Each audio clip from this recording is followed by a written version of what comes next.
Hey everybody, it's Jason Blaha here, and today I want to talk to you guys a little bit about how nonsense happens when people start replacing effective, proven basic exercises with supplemental exercises because they've been given a misconception that it's actually a suitable replacement or that it's superior for overall development or whatever it is that they're chasing. And a perfect example of that is the Bulgarian split squat. And don't get me wrong, the Bulgarian split squat has been used by champions. It has been used by people at the Olympic level as a supplemental exercise.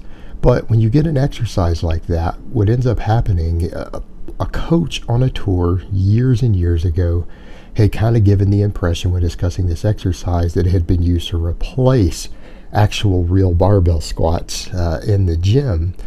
And that myth got started on a tour in the US, and then it was refuted by coaches and lifters out of Eastern Europe and Russia and everywhere else. Like people who actually had supposedly abandoned squatting for this exercise said, no, we didn't. It's a supplemental exercise. And furthermore, then trendy versions of it come out and people don't even do it correctly.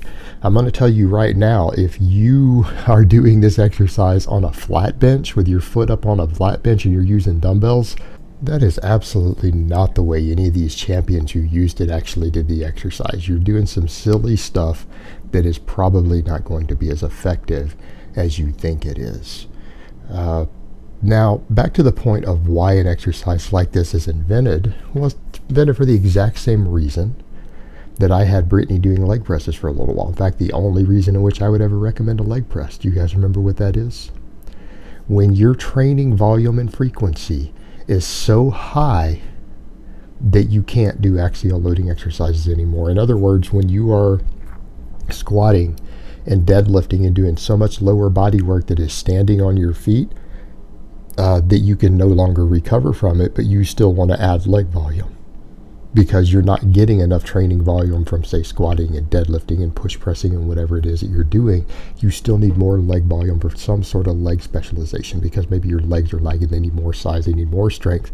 And your 15 or 20 or 30 sets of squats a week is all that you can recover from because of the axial loading. All right, and that's reasonable. I mean, we get to a point to where, if you're doing 30 sets of squats a week, you probably can't load your spine with much of anything else, particularly if you have any sort of strength base going. You just can't recover from that.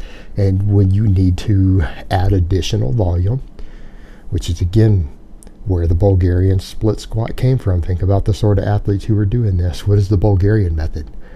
Hitting training maxes 3 times a day.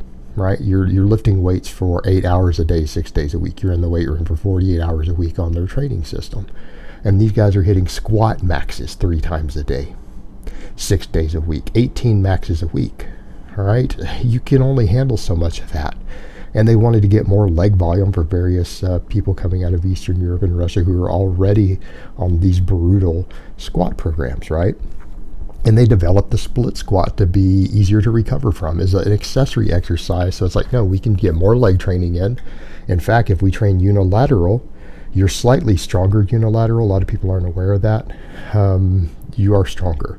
When you can properly brace your body and you only have to use one side of the body, you are stronger on just one side when it has to contract due to neuromuscular efficiency than if you do both. So in theory, you could overload it a little more. In other words, your leg force that you can produce with one leg is actually higher than 50% of your 2 legs together. So you could probably do about 60% of the weight instead of only 50%. And by doing it this way also, there's less weight on your back. In other words, if you normally squat 500 pounds for 3 reps, you could do a Bulgarian split squat with probably 275 for 2 to 3 reps, right? And that's kind of the idea. It's less loading of the spine. 250 to 275 pounds puts less axial loading on your spine than 500 does. So, accordingly, it's a little easier on your back from a total compression in, from a axial loading perspective, and that is easier on recovery because we know that axial loading exercises tend to be the most effective, but they also are the most impeding of your recovery. They beat up your recovery the most. because of that compression of the spine. So you're effectively reducing the weight loaded on the spine. And no, using dumbbells instead of a barbell does not change that. Doesn't change that. So that's why you would do that, and that's the reason we had Brittany leg press. And this is a perfect example of how a lighter weight accessory exercise is incorporated by elite level athletes, and it has a place. Most people in the gym have no business doing accessory exercises. They don't have a strength base. They're not competing at any sort of elite level. They're oftentimes they're below the advanced level on the strength charts that I showed you guys. They're not even advanced, let alone elite. People who are sub-advanced really need to build a base before they start worrying about accessories. And I don't care what sport you're playing or what you're training for, you are kind of playing around when you're going away from the basics before you've built a base. And so something like a Bulgarian split squat for a man who can't squat 400 pounds for reps, or a woman who can't, say, squat 250 for reps. I mean, we're playing around at this point. We're playing around. You don't have a base.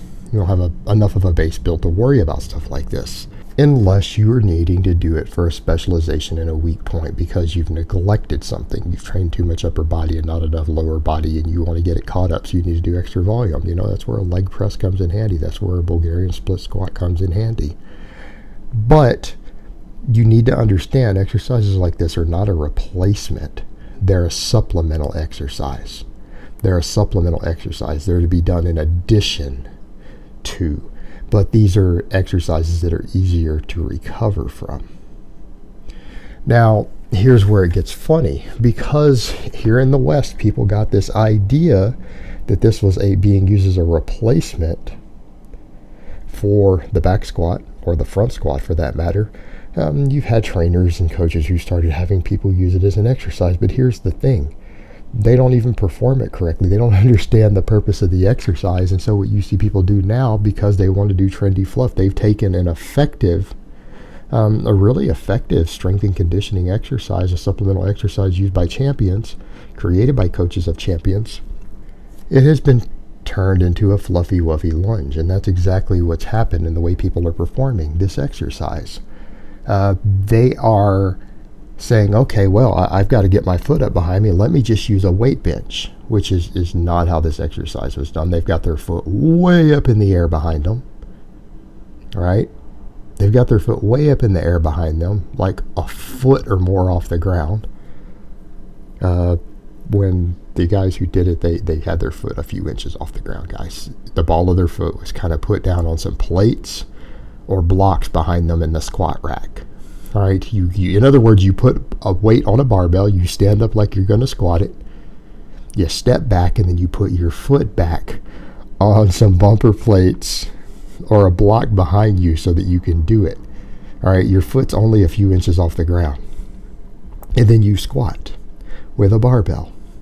Well, people didn't realize when doing this, and it started getting popularized, that's actually the Bulgarian split squat, that their foot was supposed to be so low to the ground. So just like with anything else, they've got handy weight benches around. So to make it gym trendy and gym friendly, because people don't want to be in squat racks, people are doing this exercise to avoid the squat rack. Remember that. They're trying to avoid doing the big heavy lifts with something, well, it's challenging, it's hard, it burns. So, it's a suitable replacement. And I can do it right here further out. I don't have to be in the squat rack, because that squat rack is scary. So they put their foot up on a bench behind them. Well, here's the problem with that. It's really hard to take a big heavy barbell and walk it all the way back after unracking it to a bench and then put your foot way up in the air behind you, isn't it? It's really, really difficult to do with a barbell up on your shoulders. So rather than do that, because we're going to use these benches, hey, let's just use dumbbells instead, like on lunges. And so an effective exercise has been turned into a silly exercise done in the dumbbell section of the weight room. And people aren't even doing it correctly. And the worst part is you have people using it to actually replace the squat, when the reality is it was supposed to be a secondary exercise to help with your leg development and get additional volume in when you could no longer handle the additional axial loading of the heavy squatting. And, this is just the sort of nonsense that goes on in gyms. And this is the sort of stuff that happens when valid strength and conditioning tools are developed, and then the lay public and silly, goofy personal trainers get their hands on them. They completely misapply the exercise and its intended purpose, and the way it's programmed, and ultimately even the tools that it's done with. That's commercial gyms for you. And now this exercise has been popularized everywhere, and it's just absurd. All right, guys, but that's really all I have to say on that today. I hope it's been informative, and I will talk to you guys next time.